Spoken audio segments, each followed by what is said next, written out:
All right. Good evening. Nope. How we do? Okay. Good evening. Right on. Well, welcome everyone. My name is Tom McNair. I am the Executive Director of Ohio City Incorporated, and on behalf of our board and staff, let me be hopefully the last person to wish you a Happy New Year, and to welcome you all to our January monthly community meeting. We're grateful that you're here tonight. I think, I've seen several familiar faces that have started to come to these, which I think is a great thing. Again, is part of the purpose of why we really wanted to start bringing these together, kind of spun out of our justice, equity, diversity, and inclusion framework that we've been working on as an organization, right? And so how do we create an environment where we can share important information of things that are going on in the community and make it accessible to a variety of people? That is the reason why we have food here. And so great shout out to Boaz tonight. I noticed that stuff got cleared out pretty quickly. They gave us a 50% discount on that, great neighborhood business with their fresh Lebanese food. But we always provide food at these meetings. We have transportation to and from our senior facilities that are on here. We have childcare at all of these meetings. And we live stream and record these, right, so that this information is available to everyone, and we think that that is incredibly important.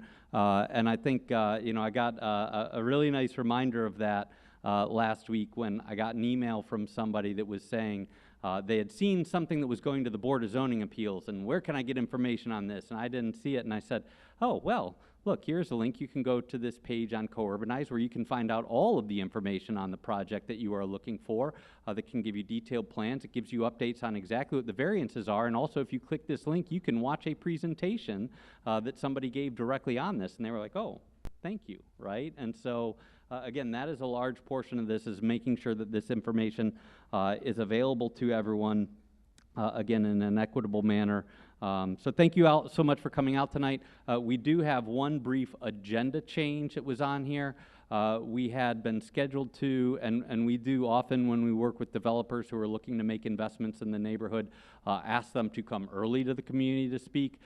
My Place Homes, Chad Curtis was going to come talk to you tonight about actually 2 different investments they are looking to make on Lorraine Avenue, and there's still a few things in flux, so they're going to postpone that probably until next month. But we have some great items of interest for all of you tonight. As a reminder, just some quick housekeeping on here. These meetings are live streamed and recorded so that they're available for later use. So if you're a presenter, please make sure that you are speaking directly into the microphone, because while people here may not have a problem hearing you, if you're not speaking to the microphone, those on the other end of the digital transmission will not be as lucky.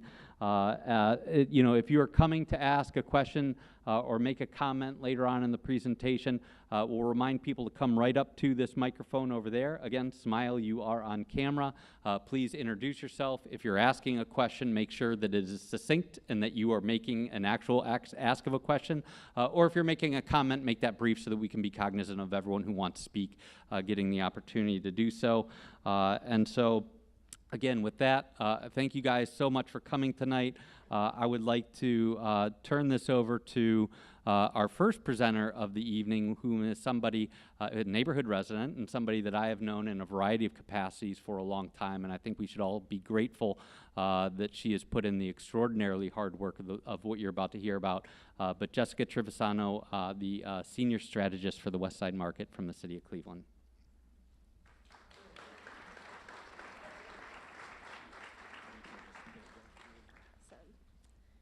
Thank you, Tom. Thanks, everyone, for having me this evening. It's so nice to get to talk at one of these meetings. I come to them all the time. It's nice to be up this way, see all of your lovely faces. As Tom said, my name is Jessica Trivisano. I'm a neighborhood resident, lived in Ohio City for the past 6 years. I own a home on Jay Avenue, so I'm often in the neighborhood, walking around, seeing a lot of you, meeting your dogs. And I have the lucky position of being the senior strategist for Mayor Justin Bibb, focusing on West Side Market. I don't take for granted that everybody knows what West Side Market is, because I've ran into tons of residents who haven't been to the market in a long time, who maybe are new to the area and don't know about West Side Market.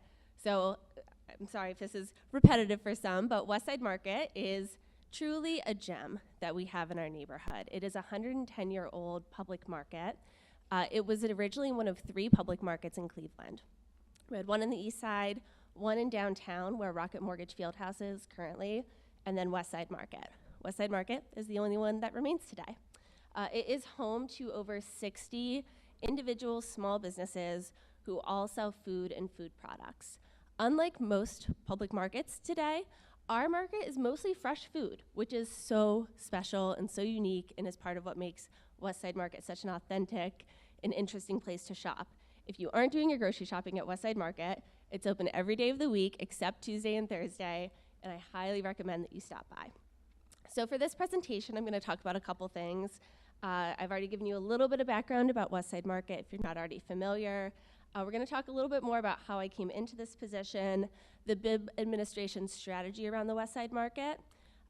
We're going to be transitioning operation of the Westside Market to a nonprofit. I'm going to talk about why we're doing that, what that means, what the timeline is for that, and then I'm going to talk a little bit about the master planning that we're doing to prepare for that transition. And then I'll talk to you about the ways that you can get in touch with me and the way that you can follow along with this effort. And then I'll open it up for questions. Sound good? Awesome. Okay, so Westside Market has had its perils in the last 10 years or so. You really couldn't go more than a few weeks for a couple years there without Westside Market being in the news for some reason or another. Whether it was vendors leaving, whether it was, power outages, which we just had another one this week. Westside Market was constantly in the news there for a little bit. And residents like you and vendors and people from all over the region are really loyal to the market, which is part of another thing that makes the market so special. And so as Mayor Bibb was canvassing and doing his campaigning, something he heard on the doors time and time and time again is, what are you going to do about the market? How are you going to save the market? And he asked me to help him figure that out. So what we're doing about the market is a couple things. One, we're recognizing that the market is, this historic anchor in Ohio City. It's this important regional asset, and it is a priority of the BIB administration. There's only a handful of senior strategists in the BIB administration. It's one way for Mayor Bibb to show that this is an area of priority. This is my whole portfolio. I wake up every day and I think about the market. I go to sleep thinking about the market. I talk about the market all the time. My husband hears about the market nonstop. I'm living the market. So that's one way that he's showing that he's committed to the market.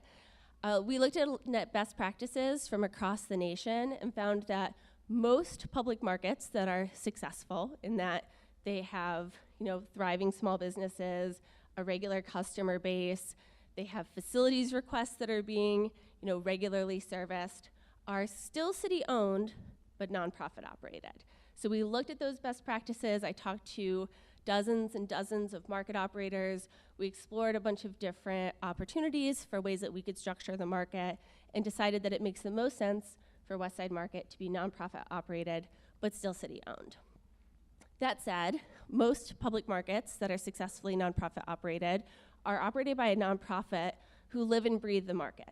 That is their sole thing. Just like how my sole thing is Westside Market, those nonprofits, they're fully focused on operating their public markets.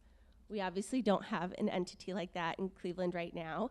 So right now what my big focus on is creating that entity. So what we really want to make sure is that throughout all of this strategy, that the nonprofit and any strategic plan that we have for the market maintains the authenticity and the unique characteristics that make Westside Market so cherished, that the Westside Market is welcoming to residents and visitors, that we're supporting thriving, and that's a really key word to me. I come from an economic development background. I want to see our small businesses thriving and independent and diverse, improves the community's access to interesting and healthy food, and that we're reducing the need for operational subsidies, particularly by looking at ways that we can add additional revenue streams to the market. Something I haven't mentioned yet, but this alludes to, the city has been subsidizing Westside Market pretty substantially for the past, well, really its whole history, even more so in the past 5 years. So this past budget cycle, the city put in over $700,000 from our general fund into Westside Market. it's just not a sustainable way to operate a business, and so we're looking at ways that we can diversify revenues. So some of the things I want to talk about when, somebody might say, well, why? Why should we be a nonprofit? What are the pros? What are the cons? Because there are cons. One of the pros is that there's this dual bottom line with a nonprofit. So a nonprofit is mission-driven, and that's what we want to have our market be, right? We want it needs to have a mission. It needs to be mission-driven. At the same time, nonprofits are still a business entity, and they still have a bottom line to think about. So if we want the market to be sustainable and to not fully rely on government subsidy in perpetuity, it'll still need some government subsidy for a long time to get all this established. This dual bottom line can really help that, and that's one of the benefits of being a nonprofit. Others include resource acquisition. So, there's different funding opportunities that open up when we become a nonprofit with philanthropy, with fundraising, with individual donors. Leadership, you can plan for leadership transitions a little bit easier than as a nonprofit as you can as a political entity. Sometimes you might have a politician that really cares about the market, and sometimes you might have one that doesn't. The market doesn't deserve that push and pull of, is it a priority? Is it not? A nonprofit will consistently make Westside Market its priority. There's more flexibility in staff hiring and being able to do some performance and incentive-based metrics to make sure that staff is performing according to the mission. There's some opportunity to do more with operations and programming. Government is not inherently good at things like marketing, but Westside Market needs a marketing arm. And so being able to have events, marketing, some of the programmatic elements are some of the opportunities with a nonprofit entity. And then other operational changes can be things like point of sale system, so making sure everyone's on the same credit card reader. That's something that I think a nonprofit will be a little bit better positioned to do than the city would, if that's something that the market ends up wanting to do. Some challenges of nonprofit management. There have been public markets that have switched to being nonprofit managed that didn't succeed. And so we wanted to really make sure that we were aware of the pitfalls and that we're planning for any possible roadblocks and that we're being really careful with how we're doing this transition, because it's not as simple as just giving the keys to the market over to a new entity and saying, good luck, I hope you do better than we did, right? We want to make sure that they're well prepared. So some of the challenges can be financial. So, when other markets that are privately operated or privately owned run into challenges, they might not have the same deep pockets that a government has. And they don't have the same, source of government subsidy when you need that type of thing. And then there could be some challenges in leadership. So other public markets have found that they have either struggled to find good leaders to be in their position, or they've really limited who can appoint people to the board, and the board has ended up being really closely tied with politics still, because the mayor of those cities appoints all of the people and ends up being a bunch of their friends who don't know anything about markets. That's not what we're going to do here. So we're trying to really look at other markets, see what they've done well, see what they've done poorly, and learn from there. So not only are we sort of looking at how to make this transition, we are developing a master plan to guide the transition. The market's had a lot of plans. If you've lived in Ohio City for more than a couple years, you've probably been a part of one of these plans. You've been in a focus group. You've gone to a meeting about the market. You've talked about the market. You're probably saying, this woman is sweet up here talking about the market. We already have 1 million plans. We know. We've read them all. We're hoping that this plan is going to be different. We're intending for it to be different. So while all of these plans have been really valuable as a foundation for all of the work that we're doing, they had really great input from the community, from vendors, and were really a baseline to give us a sense of where we needed to go with the market. They aren't implementation plans. So what we're looking at doing with our master plan is taking all of this as a foundation and actually coming up with a master plan that includes some economic, data and more customer intercept surveys and one-on-one meetings with merchants so that we know exactly how we can make the market serve them. Doing a lot of work with architects and engineers to understand how the building needs to change, and then creating an operations pro forma so we can actually see how this new entity is going to work. So all of this has been really important foundation, but this next plan the goal is implementation. So to work on this plan, we are in partnership with Ohio City. We're able to bring on a consultant. They're a group of consultants through Market Ventures Inc. So Ted Spitzer is the owner of Market Ventures Inc. He is a 30-year professional in markets. He literally wrote the book on public markets. That's the image that you see there. He's worked on tons of public markets around the world and really just brings a ton of expertise. He works with a team that includes an architect, Hugh Boyd, who has worked on also many public markets around the world and in the US. The one closest to us is Findlay Market in Cincinnati. He helped them with their redesign in 2002. Essex Street Market in New York, he recently did. They've done new builds. He really knows markets. And then CoolSys is a more grocery-focused engineering firm that is helping us figure out all of the stuff underneath the first floor of the market that you might not always see, but the refrigeration, the electrical, how to add air conditioning in the market, which is something that a lot of people who work the market would like. They're working on all of that with us. So we have this team of consultants, we have a senior strategist in the mayor's office, and then we have an advisory committee. And all of these arms are working together to come up with this master plan and make this transition for West Side Market.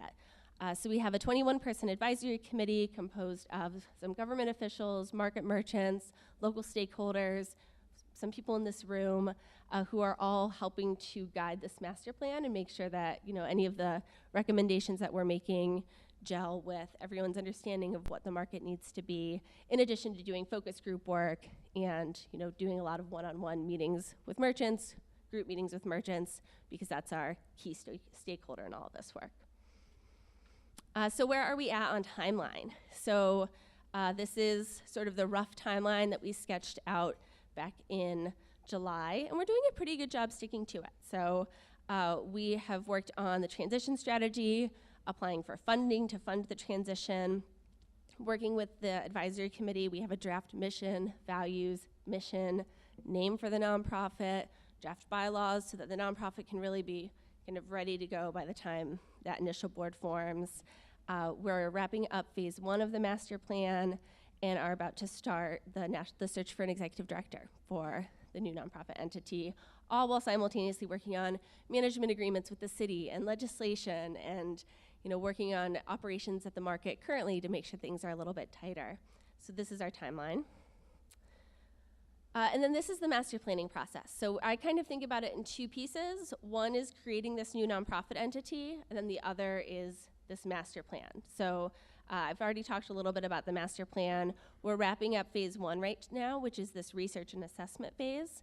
That's where we did one-on-one interviews with merchants, demand analysis, supply analysis, analysis of the strengths, weaknesses, opportunities, and threats to the market. And all of that is going to be used to inform the next 2 phases, which are focused more on the physical design of the building and the experience of the building, which is what a lot of customers focus on when they visit, right? We already know people want a place to sit, but we needed to do a little bit more research and assessment to figure out, well, where should that be? How many places do we need people to sit at? Should that be inside, outside, a little bit of both, right? We wanted to know exactly where. So that's what we're gonna figure out in the next phase. And then the last phase will be the operations plan, management plan, job descriptions, the really operational stuff for the market. I know I flew through. This is a year of work in 15 minutes. There's lots of ways for you to get a sense of what we're doing at the market. One is if you go to clevelandohio.gov, you can go to the Mayor's Initiatives page, and that includes, sort of a summary of everything that we've done so far.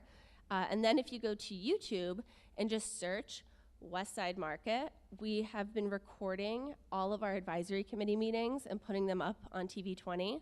So you can watch every advisory committee meeting, you can hear the discussions that are going on, you can send me an email to follow up if you think we got something really right or something really wrong. Those are all on YouTube. Kerry McCormick, Councilman McCormick, includes some updates about the West Side Market in his newsletter. And then my contact information is up here. So my email, phone number, I'm always try to be available to talk about the market. And with that, I'm happy to answer some questions.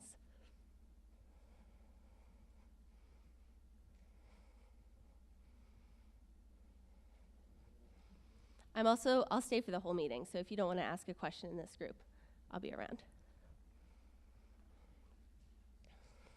My name is Diane Howard, and I'm a precinct committee person for Ward 3A. And my concern, I want to know if residents, or say if anyone that do live in Ohio City, some of the residents, can we be able to sit in on the advisory board when you have the advisory meeting? Sure. Thanks for your question, Ms. Howard. Everyone heard the question okay? Right. I can't tell if the mic's picking it up. The advisory committee meetings are recorded on TV 20. Just for space capacity, we have not opened them up for like public meetings and that people could just come and attend the meetings. Instead, we've been doing the TV 20 recording the meeting route, which is not exactly the same, I understand, but just for space capacity and for, frankly, the sort of flow of meeting, they're not currently open to the public for attending like live at the meeting. And there's another question about ARPA funds. Sure. Would ARPA funds be able to, have y'all corresponded with ARPA about ARPA funds? So my estimate is the West Side Market needs about $20 million in basic infrastructure repairs. That's making the basement code compliant and functional for the vendors. That's updating our electrical so that we could actually have a generator. Right now, even if we did have a generator, our electrical in the building is so outdated that it would have a hard time powering that electrical. That's updating our roof. We need a whole new roof on the market. That's adding HVAC. That's updating our refrigeration program. So it's $20 million, and I'm hoping that it's ARPA eligible, but we have not submitted a request for ARPA funds for the West Side Market at this time. Thank you. No problem. Thank you.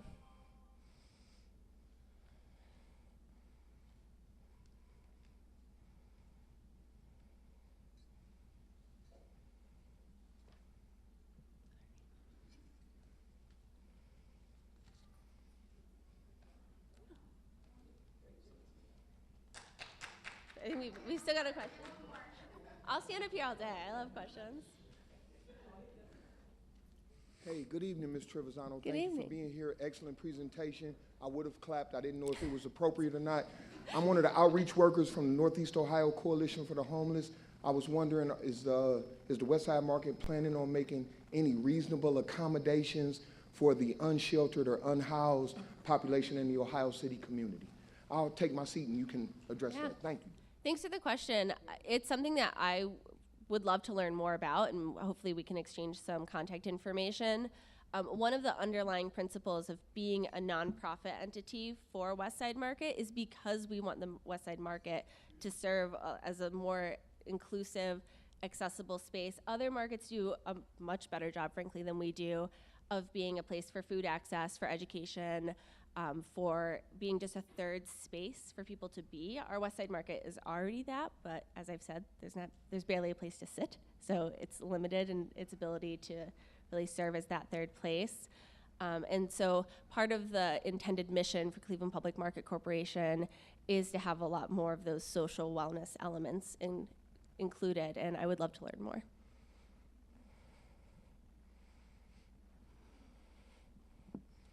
Good evening. My name is Shawana Gaston, and I'm the foster care youth navigator with A Place for Me. And once upon a time, I was an Ohio City resident, and my mom faithfully shopped at the West Side Market. So this is just a reminder of my childhood that's so warm, and I love it. My question to you is, as Ms. Howard spoke about what opportunity there is to sit in on the meetings, and you kind of said like it's closed for space and capacity reasons, what other ways are you guys strategically planning to get people of this community involved in the whole process outside of just being able to send you emails or call you when that might get lost in the other work that you do from day to day? Yeah, a lovely question. I think community input is so important. I'm also really focused on like very meaningful community input, right? I want to make sure that when I'm asking for feedback, I'm going to take it and we can actually like integrate it. And so what we're really focusing on for the next couple phases of the master plan is having focus groups where we can make sure that any residents whose voices we feel like don't typically get heard for whatever reason are paid for their time to tell us what needs to happen at the market so that we can make sure that the market is more of an inclusive place. So that's one way that we're trying to incorporate more community feedback. Meetings like this, right, is another way. And then, like I mentioned, those other, email. I'm pretty attentive to email. So email, text message, my mobile phone's on there if you're not a big caller or emailer. I try to be really responsive. Just a follow-up question. We know that based on the presentation that you guys are getting ready to create a nonprofit organization. Is there any way for residents of the community or people who are connected to the market to be employed or have ways to, what am I looking for? Pathways to employment and really being integrated into the system, like finding people that care about it to actually do the work and pay them for it? Yeah, it is. I don't want to get ahead of myself or make promises on behalf of the nonprofit because I'm the intermediary, right, working to create the nonprofit, but I'm not the nonprofit. But I can tell you other public markets have really active jobs boards that are really important to the market. Markets they have good jobs, right? And they're also a good place to start a business and to grow a business. And so one thing we have talked about, which kind of answers your question a bit, is how do we add more apprenticeship to the West Side Market? So many market vendor stories are, I started here when I was 14 and I learned how to butcher a cow. And from there I bought the business from the guy who taught me how to butcher the cow. And now here I am 30 years later supporting my family of 3, doing this job, owning this business in, West Side Market. Those stories are so common right now, but we see that cycle isn't continuing without some sort of push to make it continue. And so not only, having people work for the nonprofit, but trying to think about ways of how do we build systems that will be able to support people who want to start a business in the West Side Market or take over businesses in the West Side Market. Thank you. Yeah, thanks for your question.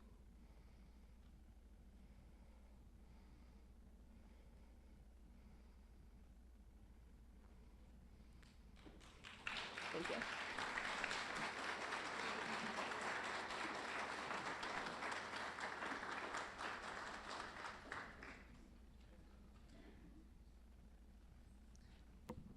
All right, I just want to say thank you one last time to Jessica. I know how much work she's put into this, and thank you to Mayor Bibb and the administration.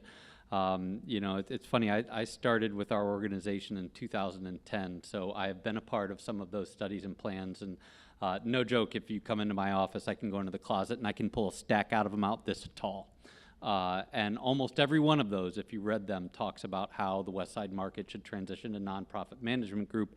And for a variety of reasons, it's never kind of gotten to that step. And so to be in a place where we're getting into the transition to a nonprofit management model is incredibly excited. So thank you for all your work. Thank you to the mayor, and really excited to hear more. And as part of our job, right, we're going to continue to work to inform the community about what's happening. So thank you, Jessica. And so with that, we have another presentation here. I think most of you are very aware, I think it was last March, we invited Maria Fosha and members of her team from Lutheran Metropolitan Ministry about the creation of a youth drop-in center at 4100 Franklin Boulevard. I think at that time, again, as I mentioned, we like to try to get people out early in the process, right? We were not yet sure whether this would or would not require a variance from the Board of Zoning Appeals or any other approvals from the City of Cleveland. That question was answered later last fall, right? And in the meantime, Maria and her team have continued to have conversations at the local block club level and with some of the nearby residents. And so now that we do know that those variances are out there being requested by the city, we've asked them to come back and give kind of a brief update. Again, I think most people are familiar with this, but give a brief update on what's going on, and again, continue to answer any questions people may have. We do also have Matt Moss from the City of Cleveland is here, so if there's technical questions related to the city, that they can answer on that behalf. So with that, I will hand it over to Maria and team. Go from there.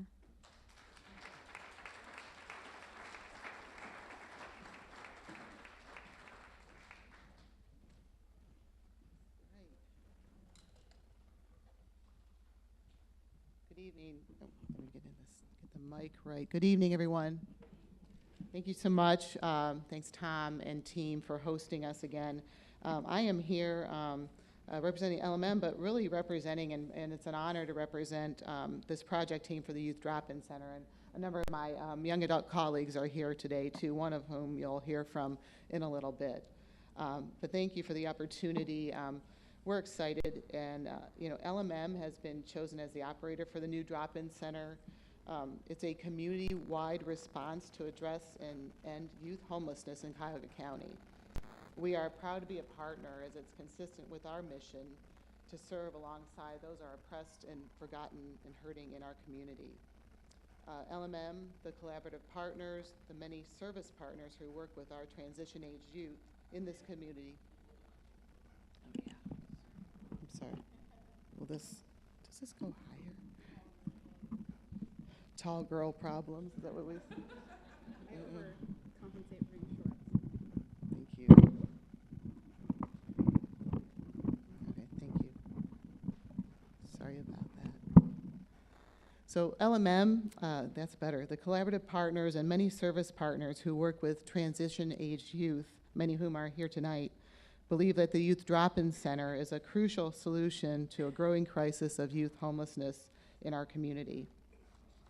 The Drop-In Center is meant to be a place where young adults experiencing housing instability can drop in to meet their most basic needs.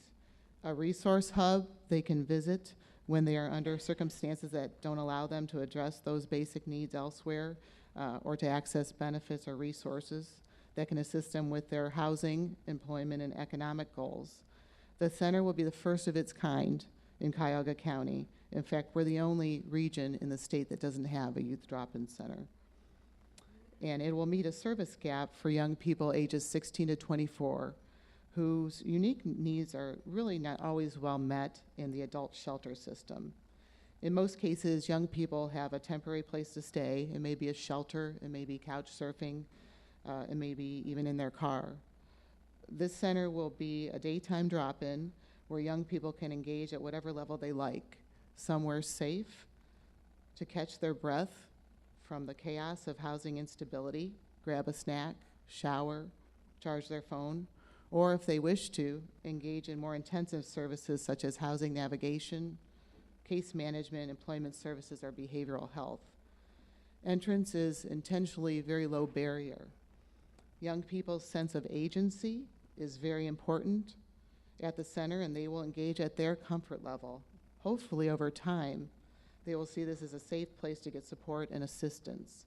Youth drop-in centers serve as a stepping stone to providing stability and hope. Little company, I always say, like, oh, must be a rocket engineer. These were actual rocket engineers from Case Western Reserve University who figured out this way to, like, compress video and sound and, like, just kind of magically make it go up into the air from that little device on the table. And so once they figured out they could do this and the pandemic hit, they started getting clients all over the globe.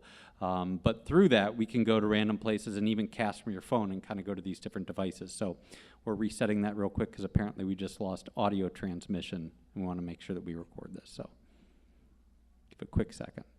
And while I allow Katie Bomback, who has done an amazing job of getting all this thing set up right. Thank you, Katie. Do want to take a quick second mentioning thank you to Tom Gill and Urban Community School for making this space available. There is Tom Gill. For making this space available to us on a consistent basis. We're proud to have Urban Community School here in the neighborhood and that they open their doors to us on a monthly basis. And to that end, too, I know I've seen a handful of our board members here, Laurel Mittner, Gigi Benjamin, Diane Howard. Let's see, it was Patty Roberts here? Is it, no, just the first husband, which is good. But thank you guys so much for coming out tonight. Again, that's a big part of all of this, is making sure that board and staff have the ability to kind of interact with the community on important issues like this. So how are we doing? Oh, we're good. Look at that. Perfect timing. So with that, again, if you'd like to make comment or question, you can please feel free up there, and you guys can take it away.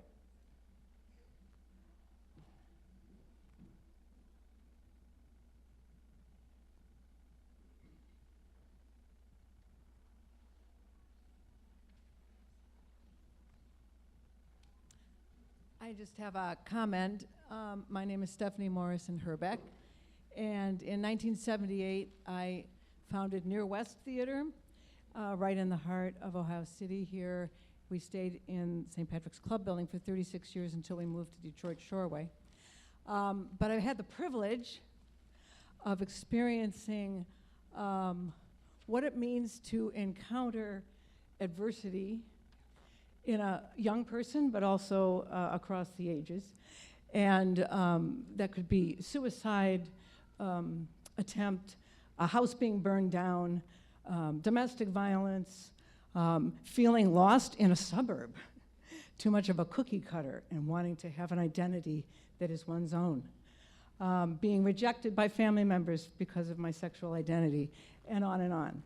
And that encounter was as much a meaningful experience for me as it was for a person, not just me, but a community, to see a human being as a human being, not a label, not mentally ill, not homeless, but to be come in the embrace of welcome and what is possible in a space that has had a history of wonderful service, including people coming out of incarceration, Children and Family Services at this 4100. And the resources are there.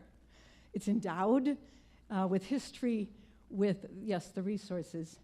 And just down the street, we've had Vantage Place at the top of my street with 90 residents who, yes, have disabilities, mental health issues, who wandered the streets sometimes. The place didn't have great management, but they were there for decades until it got sold for housing. Westside Community House, I taught young people there. Hundreds and hundreds of family members in the bosom of that building, right there in a residential community at West 30th and Bridge. They moved. When I was on the board, we made the decision to follow poverty because the neighborhood was changing so radically. The service was failing because people weren't coming. But anyway, the whole point is that the experience was universal.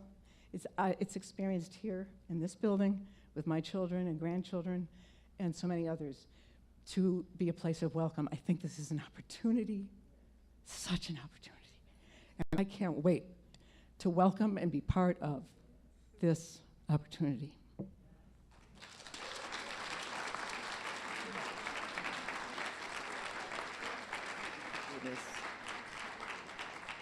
I met you guys before at one meeting here, and I'm hoping that you was going to be able to be in Ohio City at that time. So where's your building going to be at, did you say? It's 4100 Franklin. Okay, great. Will you have any volunteers there that come and help?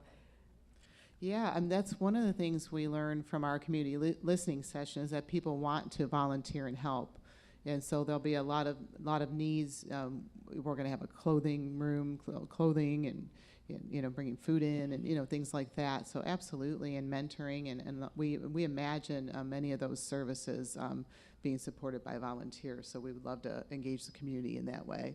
Great. And I think it's very awesome because the youth today, what's going on is crucial times of them being out homeless. I have met youth in different, because I am an activist too, along with what I do in my community as with the Ward 3A as a precinct committee person.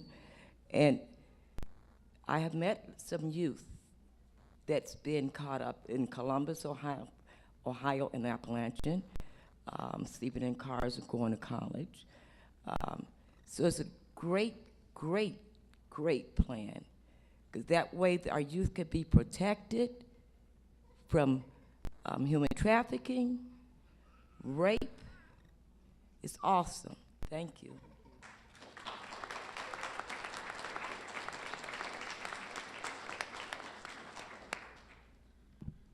Good evening. My name is Paul Sherlock, and I'm here commenting in support of the Youth Drop-In Center. community solutions for community problems. I draw on my experience working with folks who are unsheltered as a reason why I am in support of this effort. As you can imagine, at-risk and homeless youth are going to have a propensity to be homeless adults. So when I think of folks that I work with, I think of it's been our experience that the best way to get a person to want to make change in their life is to treat them with respect and treat them as a human being. All too often, people that are homeless turn into invisible people in our communities. And I can't imagine a better way to try to address the problems that people will be facing, homeless people will be facing later in life, than to address that situation when they're young and have a better opportunity to turn things around. So I welcome you into our community, and I hope others will too. And as a related aside, in support of the Youth Drop-In Center, I'm part of an organization, a group called Radical Hospitality. We put on dinners every month, and we will be having a dinner at 4100 Franklin next Tuesday at 6 o'clock, and everybody's invited. The whole purpose of our dinners, there's no agenda. It's just getting to know one another so that hopefully we can start dropping our perceptions of who the other is. So I invite everybody here to join us next Tuesday, the 24th, 6 o'clock at 4100 Franklin. Thank you very much.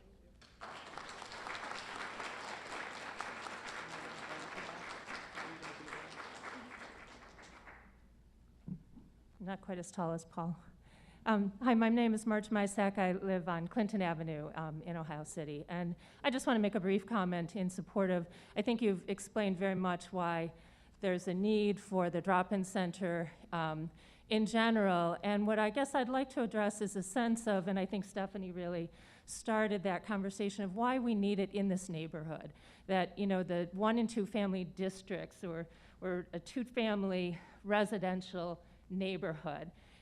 But those neighborhoods allow for charitable institutions and churches and daycare centers right in the fabric of, in the zoning of those neighborhoods. And that's, I think, one of the things that, you know, that you're saying, and that Children's Aid Society has been at that location for well over 100 years. And LMM is the successor organization of the Children's Aid Society that's been there for decades and decades and doing those same kinds of services.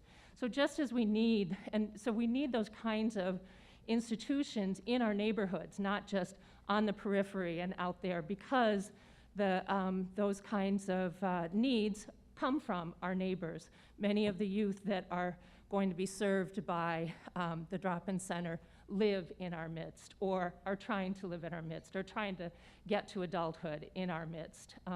And I want to support that kind of integration of services on a continuing basis in my neighborhood, just as there was a home for teenage girls across the street from me for many, many years, just as Y Haven existed around the corner from me. There are those, as May Dugan exists, in a residential neighborhood. We need those kinds of services integrated into our residential neighborhoods, and I think it's really important that we welcome, and I very much welcome, that in the neighborhood.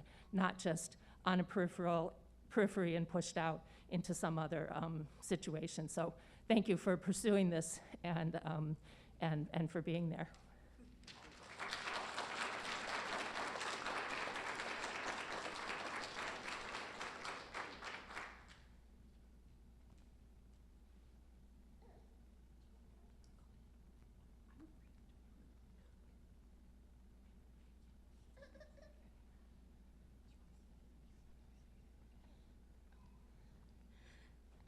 Actually, go ahead.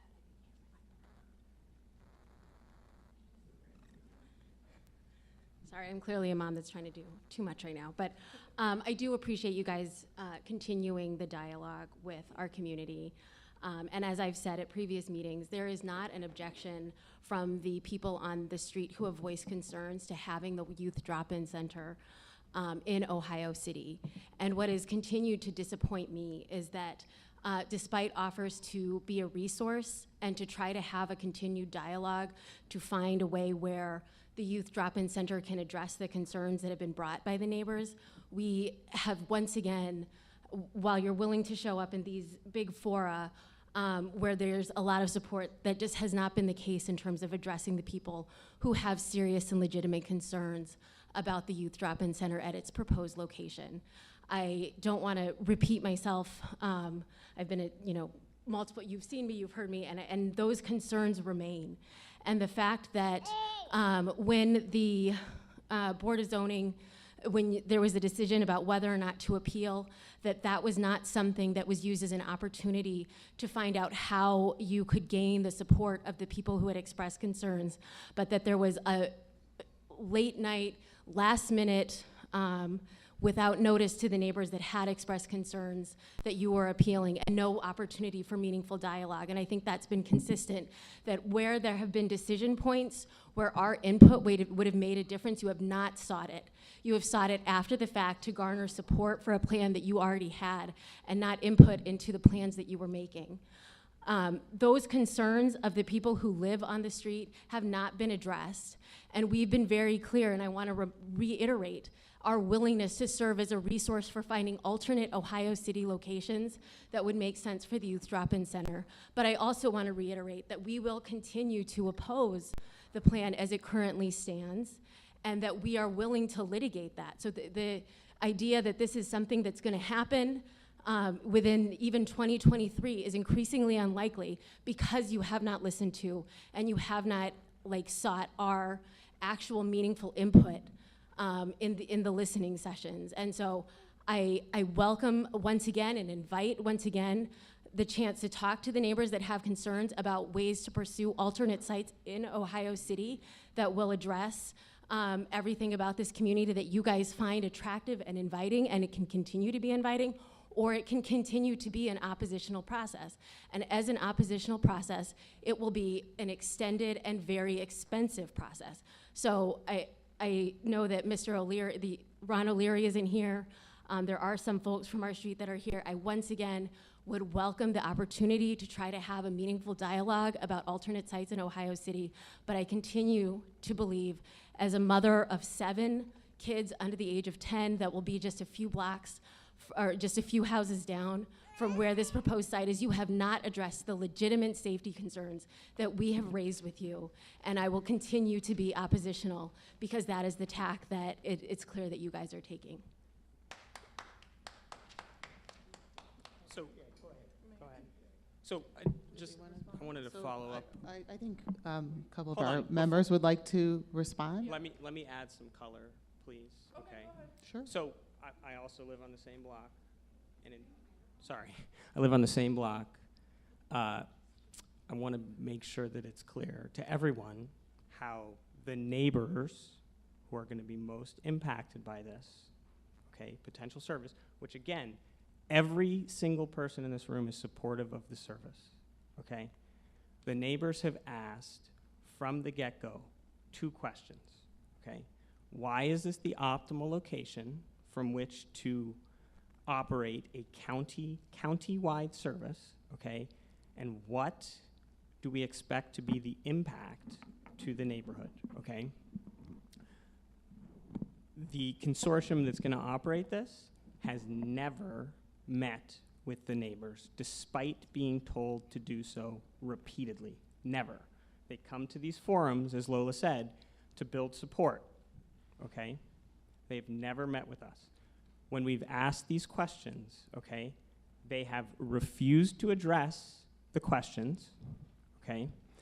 And in some specific instances, have used misleading information and flat out misrepresented the fact basis as to those two questions, okay?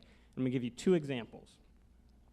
When we asked whether there were other youth drop-in centers in Ohio that they're modeling this off of, are they in residential districts? The answer was yes, they are in residential districts.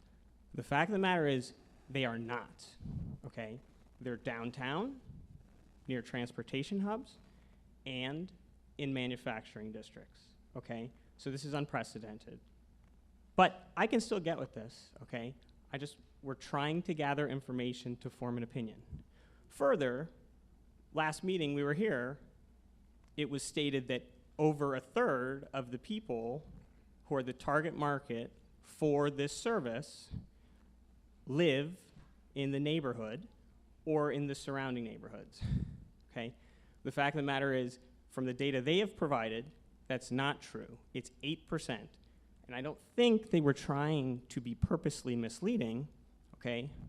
But the person who stated that believed that Ohio City, our community, encompassed all of zip codes 44113 and 44110, okay? So they took all of the zip codes around that, which is basically the whole west side and downtown, and said, this is a great place for this. We all know that Ohio City is a sliver of both of those zip codes. The actual number is 8% in our neighborhood and the surrounding areas, okay? Okay, so this is the problem that the neighbors have. We've asked valid questions, okay? We are not being given the answers. We are not being given the facts to form an opinion. I have no opinion on this because I don't have the data. I am supportive of this. I've said this in meetings, okay? In the neighborhood meetings that they hosted with the consortium, I had a laundry list of questions. I said exactly this to the people in the meeting. They said, we'll provide you all this documentation, okay? We're happy to do that. After the meeting, when I followed up, I sent the list that they agreed to give me. I received a message from then Executive Director of LMM, Sue Cincinnatus, that said, we will not provide this information. It is proprietary information to us. Sorry, okay? On the question of what is the community impact, we hear about the Allegro real estate study, okay, and it's represented as something. We hear about community engagement, and it's represented as this is the best place to do this. We understand the community impact. When I was at the meeting that they hosted, the small group, I was told point blank, we have done no community impact studies. Okay, 0. All right? So, again, supportive of the service, okay? What we are disappointed in, as Lola expressed, is the level of engagement with the neighbors, the lack of transparency, okay, the lack of willingness to answer our questions, okay? Is that who we want to invite into our neighborhood? Is that neighborly to say, you know what, we don't care, we're gonna run you over, doesn't matter what the data says? So I would love to support this. I'd like to get our questions answered before we do so. So I just wanted to add color to what Lola said and some supporting fact basis around that.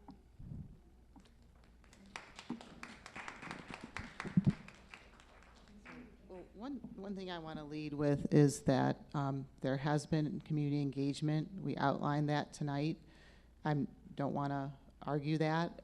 We've been at the Block Club 3 times, going on 4.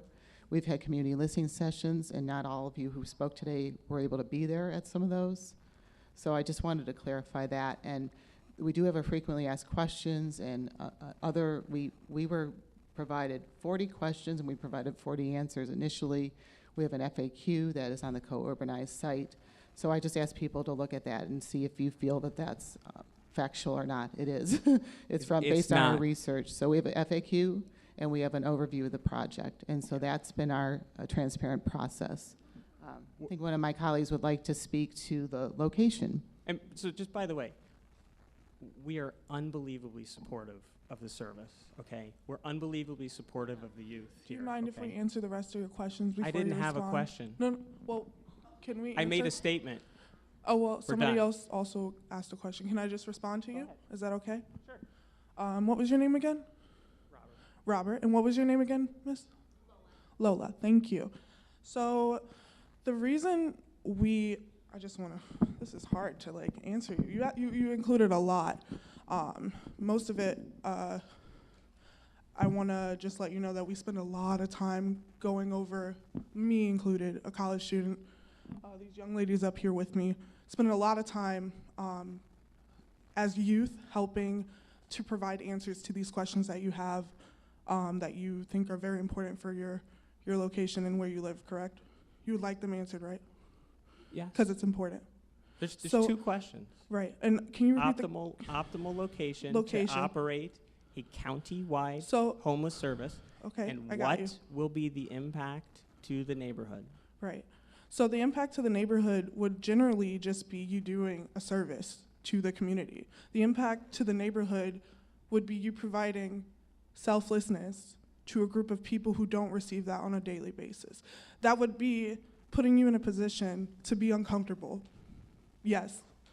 But it would be necessary for people like me who don't have people willing to be uncomfortable for them. So for the first part you had, you said there aren't very many locations that have examples of this happening. Again, I want to emphasize that we are the only place in Ohio, like one of the only big cities that do not have a drop-in center. Let me finish. In a residential Can I finish? Are you going to let me finish? You can't speak over me and I can't talk. Okay? Okay. Thank you. So the second thing is that most of the environments that we have looked at are not optimal because of the fact that most of the surrounding neighborhoods that do have spaces open are located in a school district. A bunch of school districts are located in near other homeless environments that house adults, like older adults. Can I finish? Let me.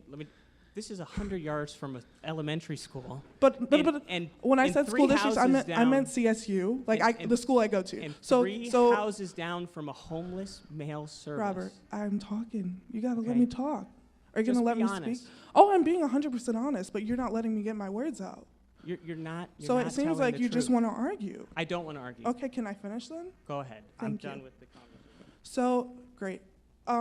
So I, as a student who lived in a homeless shelter, right, and I lived off Superior in the North Point shelter. There are adults that can come out of prison, like older adults that have been in the system for a very long time, and a lot of those people are working very hard to better themselves, but they are already established in life. When you look at me, you might assume like I had a great upbringing, like your assumptions about what a youth looks like and how safe it would be in your neighborhood are flawed.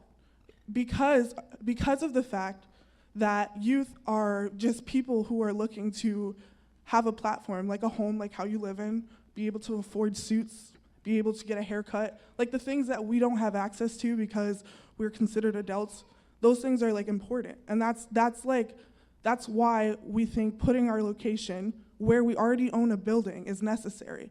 We have a building already in our name, and people are willing to pay for it, and it's only because a few people in that community are not of support of it that it's not able to happen, and that frustrates me. And I'm sorry that it's overwhelming for you to invite us into your neighborhood, but the real reality of the situation is it's not a threat. It's actually you being a kind person and being open to surround yourself and surround other people with light and love. Hold on. let's just, you've made an unbelievable number of assumptions about me. Your statements My cleared statement, it. my statement was, You said you were for it, but then you contradicted yourself. I several didn't times. contradict myself at all. I You did. asked for transparency, and we've had the same two questions the whole time, which you have not answered, okay? And you have used misinformation to answer, to support your cause, And the okay? last thing I have to say I'm is, not if you were for it, you would not be spending so much energy up here. If you were for it, if you were encouraging the support of us, you would not spend so much energy being against it. If you actually cared, that's what I'm saying. The energy that you're giving is not giving that you care. I think this dialogue is exactly representative of what we as the neighbors of the immediate facility have found frustrating, because there is a demand for support without acknowledging that we have legitimate concerns. We do have legitimate concerns, and telling us that we're uncaring or unfeeling for not supporting the location in it, the YDIC in its proposed location is misrepresenting us. I've said before, I'm not someone who's living out in Westlake. I'm not somebody who's living out in Rocky River. I made a choice to live in Ohio City, to raise my kids here, to send my children to urban, because I value what the Youth Drop-In Center in Ohio City would represent. I have continued to have concerns and express concerns about safety, about management, about the impact on the immediate neighborhood that have been ignored or shouted down like you just saw. So again, with Robert, with my immediate neighbors, we are willing to serve as a resource for keeping this service in Ohio City. We've said it before, and we will continue to say it despite our frustrations, but this is representative of the dialogue that we've had. It's a demand for support, and like it or not, and if you don't support it 100%, you're a bad person. And that's not fair, that's not accurate, and that's not what we're here for. Right. I would like to take a moment here. Hi, Tom McNair. Sneaking back in. I do want to take a moment. I know there's a lot of back and forth going on there, and there are obviously very impassioned people on all sides of this. You know, Paul, I love what you guys are doing and that idea that we all do need to listen to each other, right? Because honestly, guys, it's been here for 12 plus years, right? Like, the thing that I've always loved most about Ohio City is that every single person who is in this room and every single person who's part of this conversation cares deeply about the neighborhood. You know, but I also want to recognize that I don't know it's going to be productive if we just continue to have a back and forth on the same line of questioning around this, right? So I want to give an opportunity if there's anyone else who has like one more comment or question. Sir, I know you've been waiting for a little bit, and then we'll kind of move on to the last part of this. Thank you. I was going to ask if we could all just take a breath. Thanks. Thanks for inviting that. Hi, my name's Tony Vento. I first came to this neighborhood for the summer before graduate school. I had met my girlfriend at the time, now wife of 27 years. I had no intention of being in Cleveland long run, but it was an opportunity to be near her, coming from the East Coast. And as luck would have it, there was a temporary job open at the Westside Catholic Center, and I spent the summer with the drop-in center at the front there. And it really opened my heart. It opened my eyes. It opened my hope to what a community can be about. And I ended up moving back here in '91 after graduate work, and have worked in this neighborhood, started in '92, and lived in this neighborhood since '93. And the experience of what happened working and then continuing to stay connected with places like Westside Catholic Center, May Dugan. It's people here who have been my home.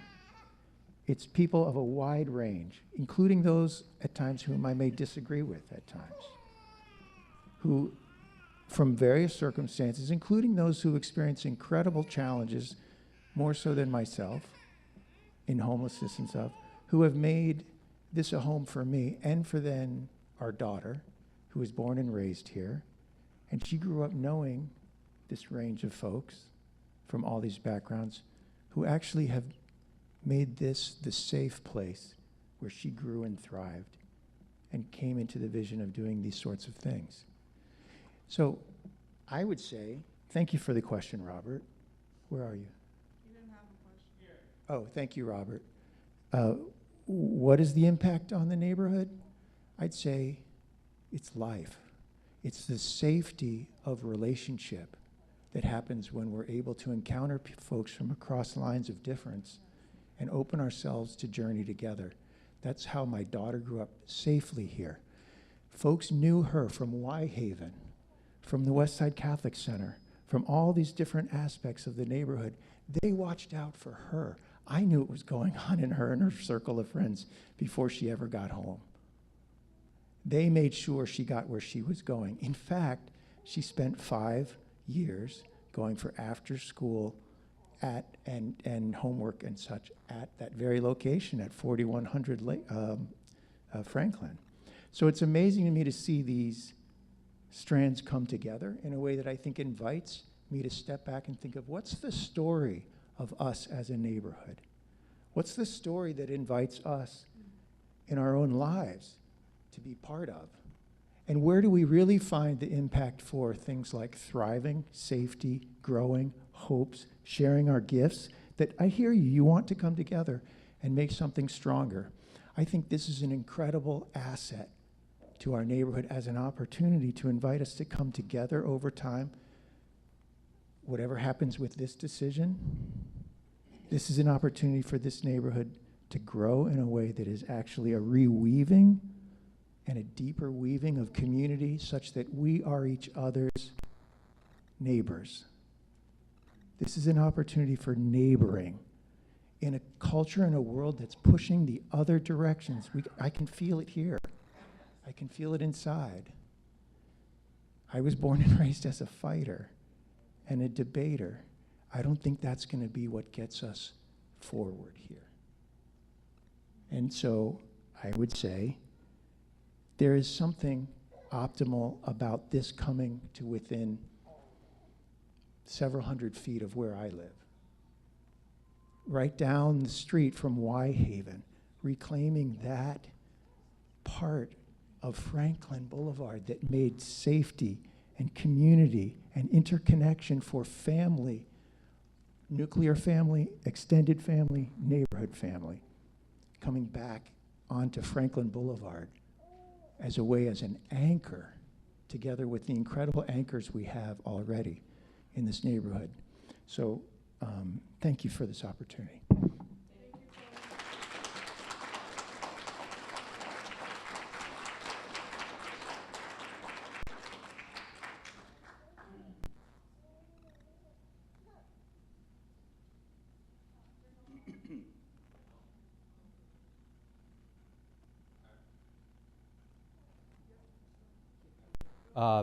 Did you have one statement you said you wanted to make on the? Okay, and we do have one, so Chris Nestrick will let go, and then you guys will close it down. Thank you.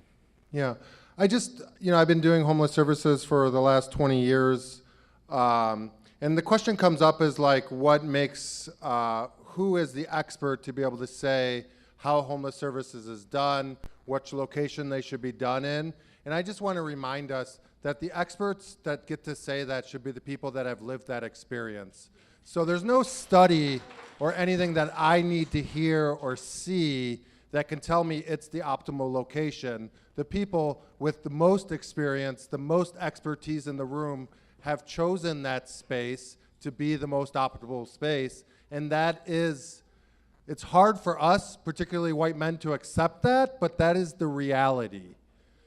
And I would say that it is an absolutely amazing gift to this community that they chose you. It is an absolutely blessing that they chose you to be that location. It is a testimony to your legacy and history of the Ohio City community that they chose you.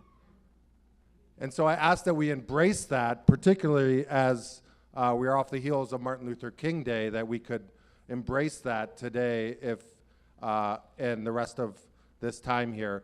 Secondly, I just want to say that, and I think it has been said many times and maybe more eloquent than I can say it, but what does it bring to the community in that it brings love to your community, it brings beautiful, amazing young adults to get to know Ohio City and the gifts in this community.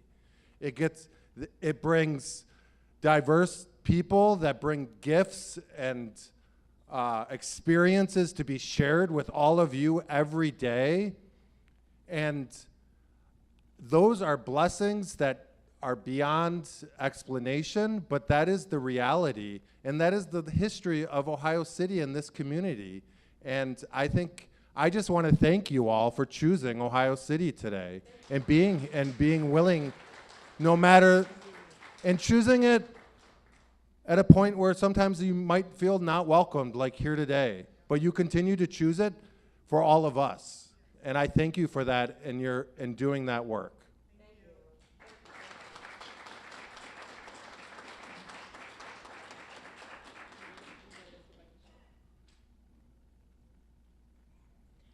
Hi, my name is Tilt that down a bit. Hey, now let go. There we go, spin it around. Hi, my name is Tasha Jones. Hi, Tasha. Hi. On special occasions like graduations, birthdays, and anniversary, I love walking over to Cookie and a Cupcake. Sorry, they're gone. I cried too. When I had a baby shower for my son, who is now 3 years old, and I love tacos, so we had a taco menu. I went to the West Side Market and got fresh ground beef. I used to love going to Pinty Spices until they left. I go and get my hair cut as well as my nephew's haircut at the barber shop over on Lorraine, right off of the square from West Side Market. Before the plaza was torn down to build a high-rise where the units started $2,000 a month, I used to go to the Pizza Hut and the H&R Block to get my taxes done, and the Family Dollar when I needed something quick for the first aid kit. I pay taxes in Ohio City because you pay taxes where your residence is. I shop in Ohio City because I resided in Ohio City. This is my community. Unfortunately, I got into an accident. I had a security deposit lined up to pay rent to get a nicer place for me and my son in Ohio City. But my accident has caused blindness in my left eye. So I lost my job working in Ohio City, restoring properties in Ohio City for other Ohio Cityans. So now I sleep in my car. I still go to work every day. I still go to the West Side Market. I'm still an Ohio Cityan. But because of an accident that has caused me to be unemployed and drop to a lower tax bracket, I no longer can afford the place that I was originally lined up to live at. But this is still my community. On the very last day of operation, I went to Cookie and a Cupcake and celebrated with all of my friends. And I went home that night to sleep in my car. When it was single-digit numbers at the first of this month and at the end of December, and winds knocked out power lines, I sat in my car while it was doing this. Because the winds were strong enough to move cars. And I tried to go to sleep.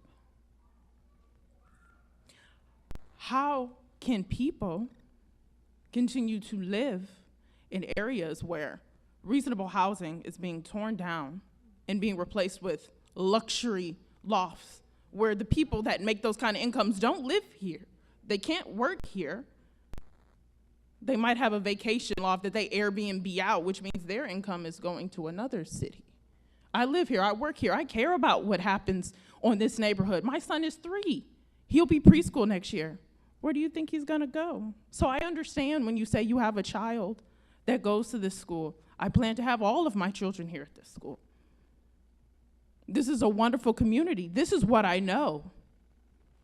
I loved growing up and volunteering with St. Ignatius at different events with the West Side Catholic Center in the community, because when you think of Ohio City, when you think of West 25th, Franklin, all of the neighborhoods, you think of community. Other places, you don't have that. You think of, oh, that's a nice city, they have a mall. Oh, that's a nice city. They have a drive-through, or they have this, or, you don't think of community. When you think of Ohio City, you're like, oh, I remember they got together and did that event. They do this. They come together and support. And that is what we do. That is who Ohio City is. So I understand, we have questions and concerns, but, what I just said could get me fired from the job I currently have. Because homeless people are invisible people. Because it's dangerous to go tell somebody you're homeless. They have a whole lot of stereotypes about you. Oh, you must be on drugs. Nope, never done drugs a day in my life. In fact, I prefer a more homeopathic approach. I don't even take over-the-counter stuff. I like being able to get natural things from my local communities, like the West Side Market. Oh, you must be a dropout. Nope, straight A's. Every time I go to school, I graduate. Every time, straight A's. Oh, you must be this, unemployed. Nope, stay with 2 or 3 jobs, depending on the flexibility if I can afford childcare for all of them.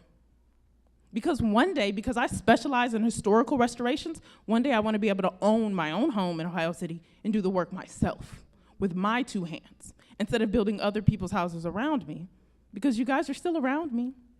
And maybe one day you're going to contract with another company, and there's a good chance I work for that company. We're all around you. The people that make your coffee don't have $2,000 to pay on rent, but they make your coffee, but you expect them to come to work and make your coffee, because if your local favorite coffee shop closed for 2 days, we'd have some grumpy people, right? That favorite hot dog spot, that favorite pizza place, that movie theater you like to go to, the people that wash your cars, we don't afford enough money to pay $2,000 of rent. But we're here in your community every day because this is our community. It's not just made up of the people that can afford that current tax bracket for housing. But as you continue to increase the housing, you realize that you have to contract these things out to people living right next door to you. Or you have people like me who choose to stay because this is all I know. And I sleep in my car on Franklin, on West 25th, wherever I can find a parking spot. Because this is my city, and I'm not leaving, and I'm not the only one. I'm just the only one bold enough to tell you. So when I see you around town, I'm gonna smile, hey, and ask you if you went to that great event they were having at the West Side Market, or if you saw the musical players going out, or if you caught the last football game at the high school, because who doesn't love to watch a good game? Because this is still my community, and I'm not going anywhere. People are homeless for various different reasons outside of our control. I don't have a mommy and a daddy I can go to. Some people do. People are homelessness for job loss, for employment loss, for access to that employment. The car accident that I had impounded my vehicle. I had to pay over $600 to get it out. That was my security deposit. I didn't have the money that I could borrow for somebody.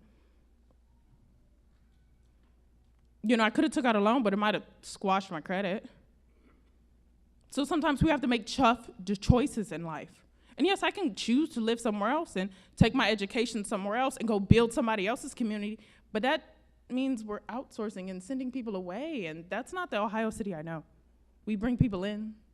We encourage them to be here because they're from here, Cleveland born and raised. I moved a few places and still kept the residents here.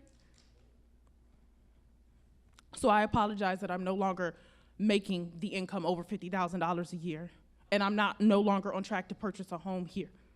But I'm still here, and I will stay until I'm back on track, because this is the city that I love. And so many other people have lived their lives here and plan to live their lives here. And we welcome people from everywhere, not just here. Like a gentleman shared, wasn't from Ohio, wasn't from Cleveland, but he found it home. And I say that as a home because home is something you feel. Home isn't something that you just say, oh, this is a certain place. Home is something that's in your soul. People's houses burned down, and you thought your insurance was set up to cover this and that, but because it was this and that at that time of year, So if your family is in another state, but you're like, that's great, so I can send my kid there, but I work here. I can't go there and be unemployed. So you send your kid to where you know is safe, and you do what you can to stay at home. Because this is where your friends are, this is where your family are, this is where your support is. And I use family loosely in a term, because it's not necessarily the people you're biologically related to, but the people that you claim. because I cried with the owner of a cookie and a cupcake when they closed. Because I was a regular, they knew me by name. Just like I know them by name, and when they get new people, I say, "Hi, new person, who are you?" This is my city.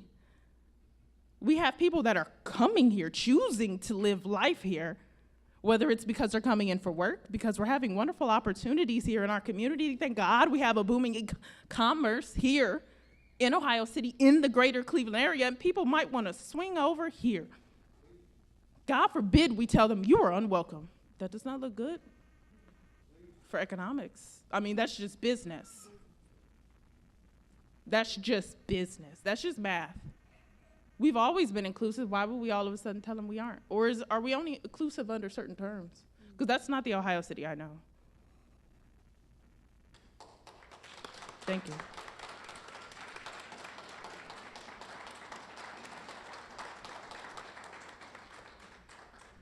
All right. I love you guys. No, and I know I said it before, but this is the most passionate community I've ever seen.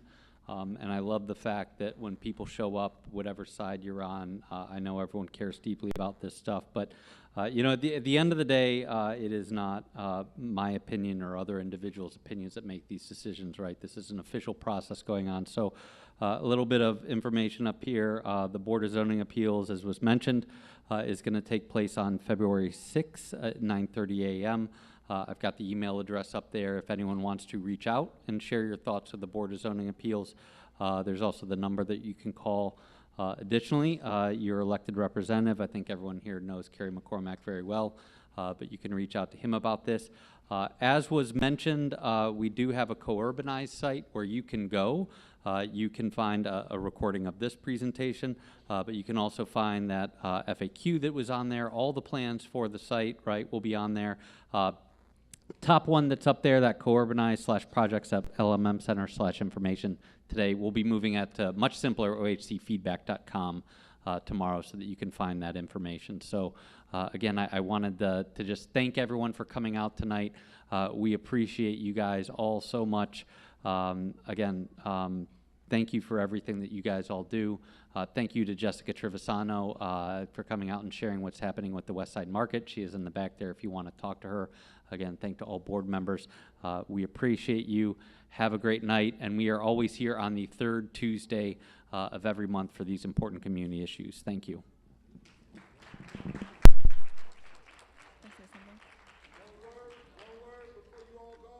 Can I just add one more thing, Tom, to your list that's up there? Co-urbanize is one option to continue having a discussion as a community about this. Another is to do it in person. I have flyers for the community dinner that's going to be at 4100 a week from today at 6 o'clock. I want to thank all the young people and the leaders of this project for holding a lot of the tension and the labor of hearing about people's concerns, but the work belongs to the community. And I have some flyers if you're interested in coming to the dinner next week. Thanks.